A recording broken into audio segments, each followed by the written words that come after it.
اعوذ باللہ من الشیطان الرجیم بسم اللہ الرحمن الرحیم ادعوا ربکم تضرعا وخفیا، پکارتے رہا کرو اپنے رب کو گڑ گڑاتے ہوئے عاجزی کے ساتھ اور خاموشی سے، چپکے چپکے۔ بڑی بلند آواز سے دعا مانگنا پسندیدہ نہیں ہے۔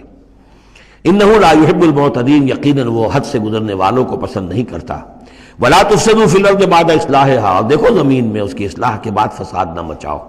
وادعوہ خوفا وطمعا، اور اللہ کو پکارا کرو خوف کے ساتھ اور طمع کے ساتھ۔ یہ دوسرا ہو گیا، یہ دو کمپوننٹس ہوئے۔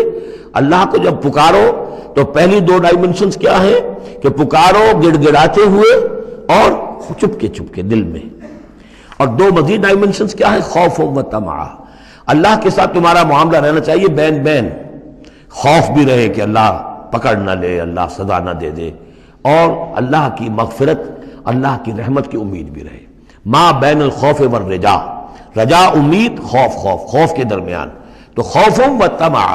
اللہ کو جب بھی پکارو ان دونوں کے بین بین ہو کر تمہاری کیفیت قلبی اور روحانی ہونی چاہیے۔ ان رحمت اللہ قریب من المحسنین، یقیناً اللہ تعالیٰ کی رحمت جو ہے وہ اہل احسان بندوں کے بہت ہی قریب ہے، بہت نزدیک ہے۔ وَهُوَ الَّذِي يُرْسِلُ الرِّيَاحَ بُشْرًا بَيْنَ يَدَيْ رَحْمَتِهِ، اور وہی ہے جو بھیجتا ہے ہوائیں بشارت دیتی ہوئی اس کی رحمت کے آگے آگے، یعنی بارش جب آنی ہوتی ہے تو اس سے آگے آگے ٹھنڈی ہوا کے جھونکے آتے ہیں، یہ گویا کہ بشارت لے کے آ رہی ہیں کہ بارش آنے والی ہے۔ اب آپ اندازہ کیجئے کہ جہاں بے آب و گیاہ زمین پڑی ہے اور لوگ منتظر ہیں، آسمان کو دیکھ رہے ہیں، اے اللہ ہماری تو ساری محنت جو ہے جا رہی ہے، بیج ضائع ہو رہا ہے، پروردگار اب اگر ذرا ٹھنڈی ہوا کا جھونکا آیا ہے تو یہ ان کے لیے بشارت ہوتی ہے کہ اب اس ٹھنڈی ہوا کے جھونکے کے پیچھے باران رحمت بھی آیا چاہتا ہے۔ یرسل الریاح بشرا بین یدی رحمتہ حتی اذا اقلت سحابا ثقالا، یہاں تک کہ جب وہ ہوائیں اٹھا لاتی ہیں بڑے بڑے بھاری اور بادل، اب یہ بادلوں میں کتنے کتنے ٹن پانی ہوتا ہوگا جو آ رہا ہے زمین پر گرتا ہے، اس کا کوئی حساب کتاب کیا جائے کتنے بھاری بادل ہیں یہ، لیکن یہ ہوائیں ان کو لیے پھر رہی ہیں، روئی کے گالوں کی طرح ہوائیں پھر رہی ہیں۔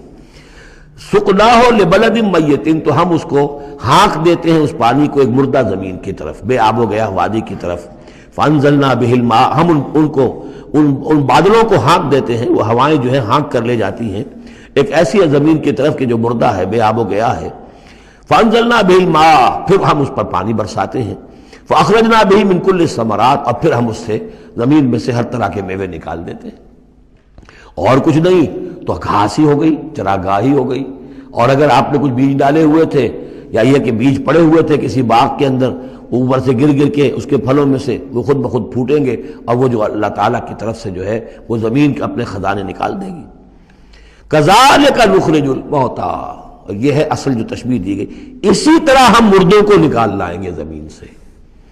یعنی زمین مردہ ہوتی ہے، کوئی اس کے اندر زندگی کے آثار نہیں ہوتے، کہیں کوئی وہ جو ہے کوئی بھی آپ دیکھیں کوئی ہریاول نہیں کوئی، بلکہ وہاں پہ بسا اوقات تو ایسی ویرانی ہوتی ہے کہ کوئی آپ کو چیونٹے بھی نظر نہیں آتے، کوئی حشرات الارض نظر نہیں آتے، کوئی پرندے بھی آس پاس نظر نہیں آتے، کچھ نہیں، کوئی زندگی کے آثار نہیں۔ بارش ہوتی ہے، اس کے بعد یہ کہ اب آپ کو دیکھتے ہیں چلت پھرت ہے، ایک دم جو ہے زمین جو ہے اس نے بھی ہریاول ہرا جو ہے وہ گہنا پہن لیا ہے، اس کے ہرے ہرے کپڑے سمجھیے کہ وہ دلہن جو ہے آراستہ ہو گئی ہے، اور پھر اب چرند پرند بھی آ گئے ہیں، زندگی مگر اب زندگی ہی زندگی ہے معجزاً ساقی۔ تو اسی طریقے سے یہ زمین کے اندر پڑے ہوئے مردے جو ہوں گے یہ بھی گویا کہ بیج کے مانندے جو زمین میں پڑے ہوئے ہیں، ہمارا حکم آئے گا اور یہ پھوٹ کر نکل آئیں گے۔ کذالک نخرج الموتیٰ لعلکم تذکرون، تاکہ تم نصیحت اخذ کرو۔ والبلد الطیب یخرج نباتہ باذن ربہ، اور جو اچھی زمین ہوتی ہے زرخیز، وہ اپنے رب کے حکم سے اپنا سبزہ نکالتی ہے، اس میں سے نکلتی ہے پیداوار۔ والذی خبث، اور زمین ایسی بھی ہوتی ہے کہ جس میں روئیدگی ہے ہی نہیں، زرخیزی ہے ہی نہیں، جو خراب زمین ہے لا یخرج الا نکدا، وہ کچھ نہیں نکالتی مگر کوئی ناقص سی چیز نکال دے گی، جھاڑ جھکاڑ کچھ ہو جائیں گے۔ یہ نکد لفظ جو پنجابی میں سرائکی میں استعمال کرتے ہیں، یہی اسی لفظ کی نکدہ، بڑی ردی شے، بڑی گھٹیا شے۔ کذالک نصرف الآیات لقوم یشکرون، اسی طریقے سے ہم اپنی آیات کو گردش میں لاتے ہیں ان لوگوں کے لیے کہ جو ان کی قدر کرنے والے